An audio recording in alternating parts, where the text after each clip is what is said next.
To start today's lesson, let's do a brief mental exercise. I want you to think about all the different things that you used while getting ready for school today. Items like your toothbrush, backpack, clothes, or the items you used for breakfast. Make a mental list of all the items you can remember. Once you have a list in mind, take a minute and think about what materials these objects are made of. When you are done, click the right arrow to continue. Let's have a look at some of these items together. A toothbrush, a backpack, a pair of sneakers, a milk or juice container, a lunchbox, and a water bottle.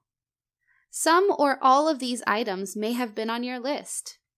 If you look at these different objects in detail, you can see that most of them are made of or contain parts that are made of plastic. If you think about it, many things that we use in our everyday life are made out of plastic. Plastic bottles, plastic bags, plastic toothbrushes, plastic pens, plastic car parts. Plastic is everywhere. But believe it or not, that wasn't always the case. When your grandparents or great-grandparents were your age, plastic was barely around. It's hard to imagine, isn't it? Plastic is a relatively new material. If you look at the history of global plastic production, you can see that plastic production didn't take off until the 1960s. Plastic was invented much earlier than that, though. Interestingly, it was a hobby that led to the birth of the plastic industry, or more specifically, the game of billiards. Billiards, a game similar to pool, was a very popular game in the 19th century. The balls used to play this game were mostly made from ivory. This means that many elephants were being slaughtered to keep up with the demand for ivory billiard balls.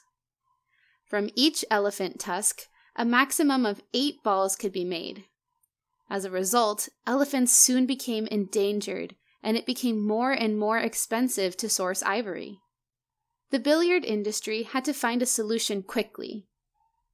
Michael Phelan, a famous billiards player at the time who owned many billiard saloons, realized that the demand for ivory would eventually exceed the supply of elephants, and in 1863 advertised a $10,000 prize for the invention of a suitable ivory replacement. That's the equivalent of almost $250,000 today. John Wesley Hyatt, an American inventor, heard about the prize and was determined to win it. After many years of research, he found a commercially viable way of producing plastic by treating cellulose, a plant material, with harsh chemicals. He named this plastic celluloid. After patenting his invention, Hyatt launched the Albany Billiard Ball Company in 1870 to sell his product. Soon, many other consumer products were made out of celluloid too, like celluloid film, toys, piano keys, hair combs, buttons, and eyeglass frames. The first plastic manufacturing company was born. Since then, many more types of plastics have been invented. You may have heard some of their names, like polycarbonate, polyethylene, polystyrene, polyvinyl chloride, or polyester. What do you think makes plastic such a useful and versatile material? Take 3 minutes to discuss your ideas. Click the right arrow to start the timer. When the time is up or you are done, click the right arrow again to continue.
Time is up!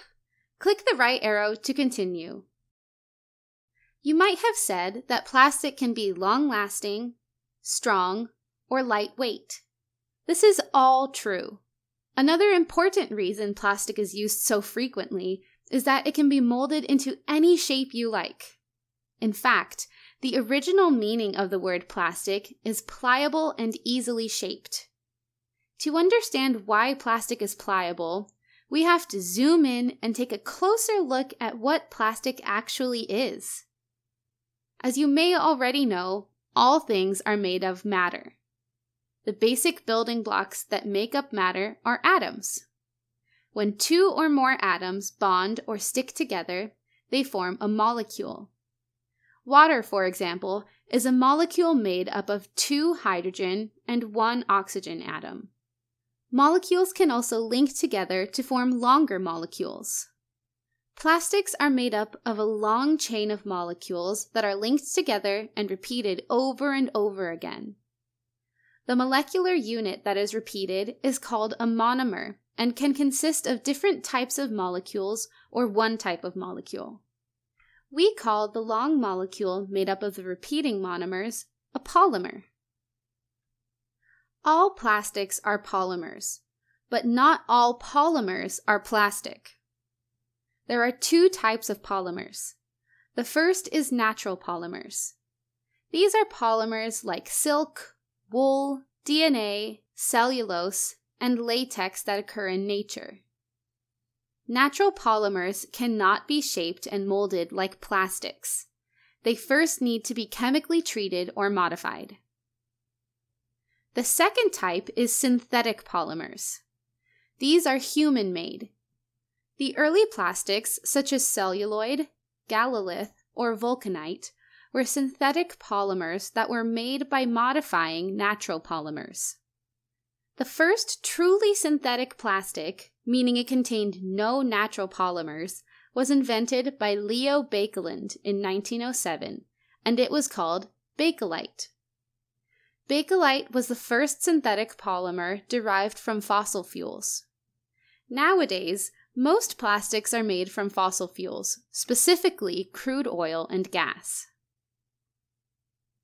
Synthetic polymers are produced by a type of chemical reaction called polymerization. During the polymerization reaction, the individual monomers are linked to form the polymer. In addition, individual polymer chains can be cross-linked or joined together, which results in a change in the polymer's physical properties. This is the reason why polymers are pliable and so versatile. Their physical and chemical properties can be tweaked easily by modifying their polymerization or cross-linking process. This can be done by changing the heat and pressure used during the polymerization, the types of monomers used, or their concentrations. Changing these conditions can, for example, change the length of the polymer chains. And the polymer chain length determines the polymer's melting point. The longer the polymer chains are, the more they become entangled and the better they stick together. This means that longer polymer chains are harder to break. They have a higher melting point compared to plastics made of short polymer chains. Cross-linking individual polymer chains during the polymerization reaction changes the density and elasticity of the resulting plastic. Linear and unbranched polymer chains stack together really well, which increases their density. It creates a heavier and denser plastic. Also, linear polymer molecules can easily slide over each other, which means that these polymers create plastics that tend to be more elastic and stretchy. Branched or cross-linked polymers, on the other hand, are less dense and less stretchy. This was a lot of information. Before we continue with today's activity, try to describe in your own words what a polymer is. Write your description down on your worksheet. When you are done, click the right arrow to continue. In today's activity, you will make your own plastic by modifying a natural polymer, casein. Casein is one of the main proteins in milk. This means you will be making plastic out of milk. Click the right arrow to get started. Plastics from milk, such as gallolith or casein plastic, were other early plastics derived from natural polymers. They were discovered in 1893. In the Victorian era, wearing jewelry or other accessories made from gallolith became quite popular. In today's activity, you will use chemistry to make a modified version of gallolith from milk. Chemists use chemical reactions to make new materials or modify existing ones. Chemical reactions rearrange atoms by creating or breaking the bonds between atoms. In a chemical reaction, the substances you start out with and combine to start the reaction are called reactants. The new substances that are being formed during the reaction are called the reaction products. Your reactants today are milk and vinegar. The polymerization reaction will rearrange the atoms in the milk and vinegar to create casein plastic.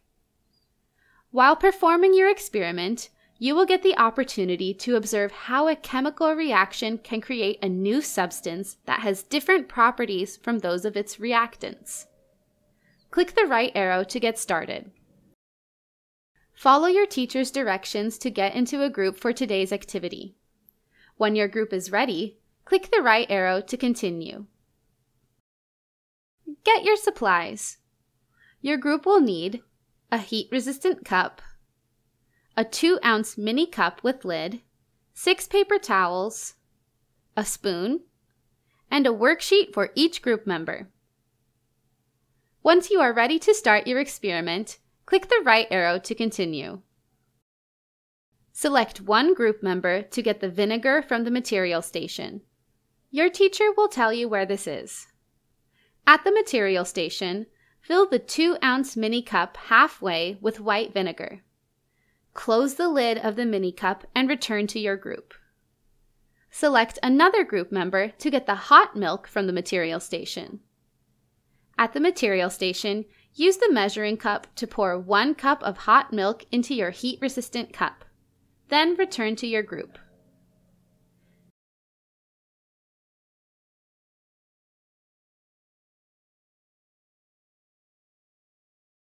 Now it is time to start your chemical reaction. Make sure to observe closely what is happening during the reaction. To start the reaction, carefully pour the white vinegar all at once into the cup with the hot milk. Stir the milk-vinegar mixture with a spoon for 1 minute. Click on the right arrow to start a 1-minute timer. When time is up, click the right arrow again to continue.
Time is up! Click the right arrow to continue. Let's take some time to discuss what happened during the chemical reaction. Let's start with the reactants, the milk and the vinegar. Remember how they looked. How would you describe their properties? What did they look, smell, and feel like? Take a minute to discuss with your group. Then write the properties for each reactant on your worksheet. When you are done, click the right arrow to continue. The milk and vinegar are both liquids. Milk is white and mostly odorless. White vinegar, which is an acid, is clear and has a strong smell. It might smell sour to you or even tickle your nose. When you added the vinegar to the hot milk, what happened? Discuss your observations with your group and make notes on your worksheet. When you are done, click the right arrow to continue. You probably noticed that when you added the vinegar to the milk, solid white chunks became visible in the reaction mixture. These white chunks are called curd. Adding an acid like vinegar to milk causes the casein molecules within the milk to react. Normally, in milk, casein proteins form spherical shapes. This helps them stay suspended in the milk. But when combined with an acid, the atoms rearrange and the casein spheres unfold into long chains that can cross-link with each other, forming a new product, curd. This curd is a polymer and can be called casein plastic. The Victorian-era casein plastics involved additional steps with harsh chemicals like formaldehyde to further change the consistency of the casein polymers. For safety and to be eco-friendly, we won't use any additional chemicals. However, in the following steps, you will be able to mold and shape the curd into a casein plastic object. Stack 4 layers of paper towels on a surface that is safe to get damp. Scoop out the curd with a spoon and place it on the paper towels. Then fold the paper towels over the curd and press down to absorb excess liquid. Knead all the curd together into a ball of dough. Take turns kneading the curd. Knead it for at least 2 to 3 minutes. While kneading, notice how the curd feels. Click the right arrow to start a 3-minute timer. When time is up, click the right arrow again to continue.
The time is up.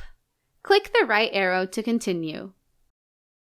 What did you notice when kneading the curd? Did its consistency change over time while kneading? Discuss within your group and write your observations down on your worksheet. When you are done, click the right arrow to continue. The product that you have in your hands now is the casein plastic made from milk. It should be smooth, might still be a bit crumbly, and feel a little like Play-Doh. Go ahead and mold or shape your casein plastic as you like. You can also divide it into several small pieces so each group member can have their own. If there are additional materials available, like food coloring, cookie cutters, or markers, you can use these to color your plastic or cut it into specific shapes. When you have created your casein plastic object, click the right arrow to continue. Congratulations! You have successfully created plastic from milk! Put your creations on a paper towel to let them dry. Then take 3 minutes to discuss the following questions with your group. A timer will tell you when the 3 minutes are over. What does your final reaction product look like? How would you describe its properties? Can you tell how the properties of milk, the starting material for your plastic production, have changed during the polymerization reaction? Click on the right arrow to start the 3-minute timer. Don't forget to write your observations on your worksheet. When time is up or you are done, click the right arrow again to continue.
The time is up. Click the right arrow to continue. The casein plastic you made looks and feels quite different compared to the original milk and vinegar. First of all, it is a solid and not a liquid anymore, and you were able to mold and shape it. Depending on how you treated your plastic product, it might have a different color or a specific shape.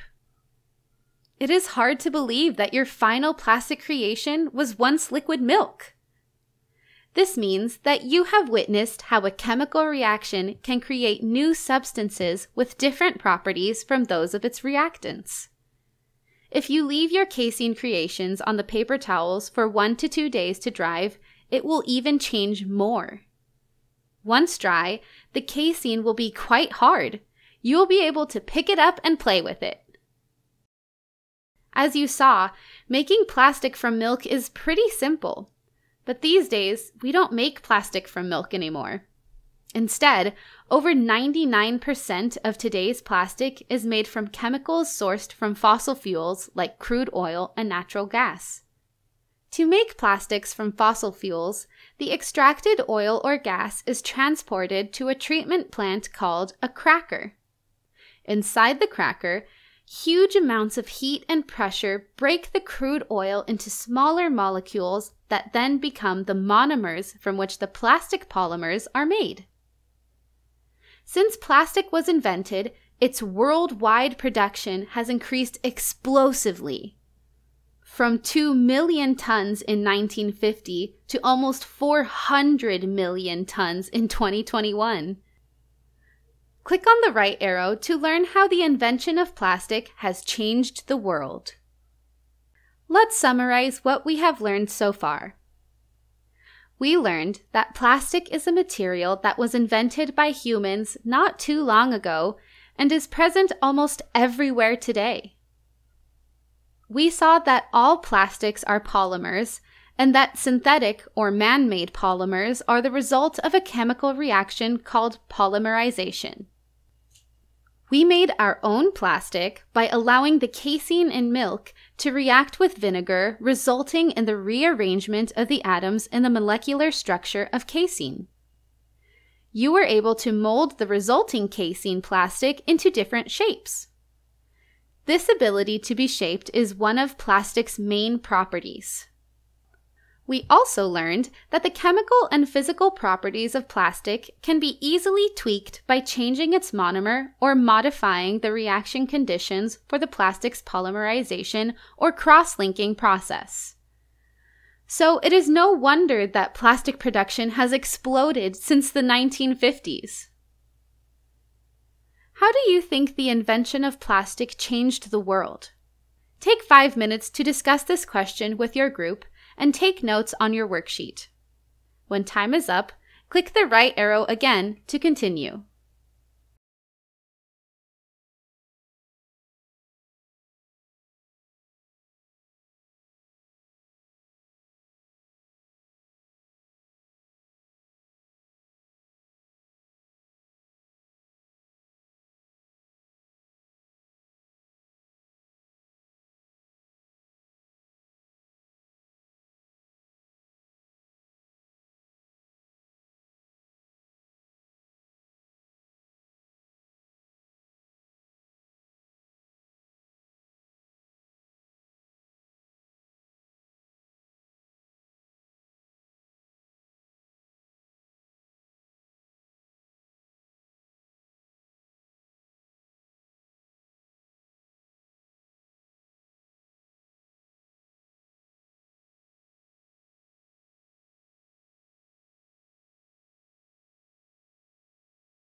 The time is up.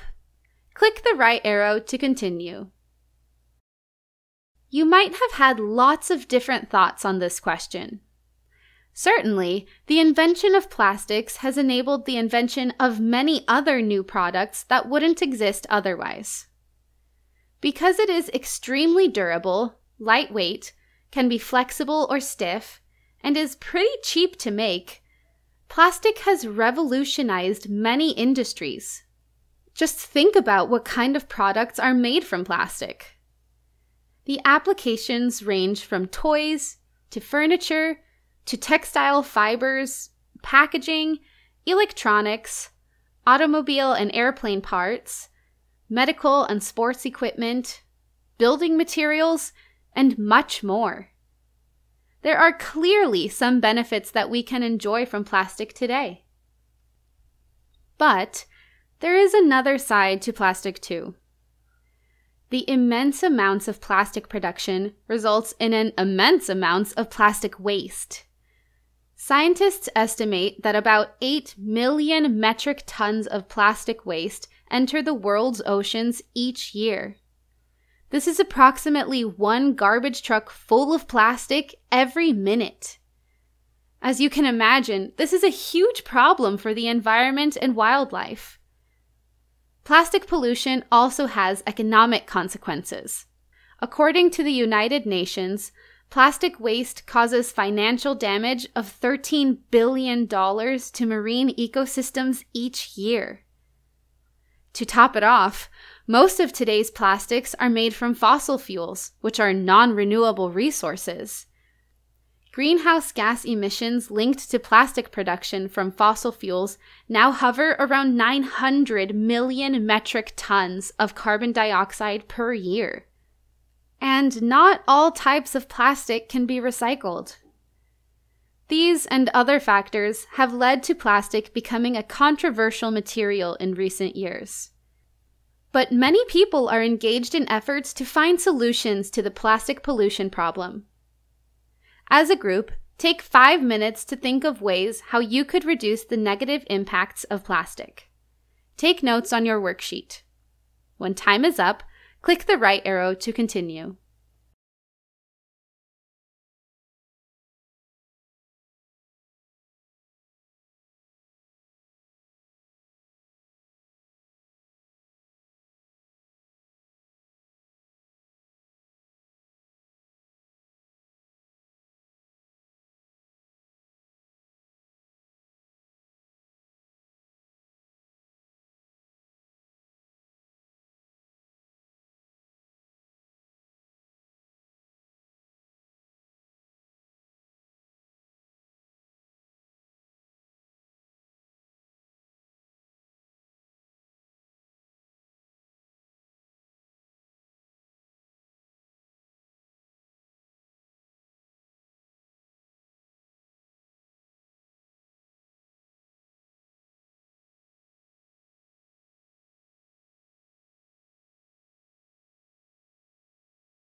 The time is up.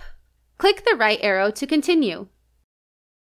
Do you think a solution would be to stop plastic production entirely? Probably not. A world without plastic has become almost impossible. But it is certainly possible to reduce the number of plastic products that are produced. For example, plastic products such as plastic bags, bottles, or straws can be replaced with products made from alternative materials like paper or metal. Also, more plastic can be recycled. According to the Environmental Protection Agency in 2018, most of the plastic waste in the US either ended up in landfills or was burned.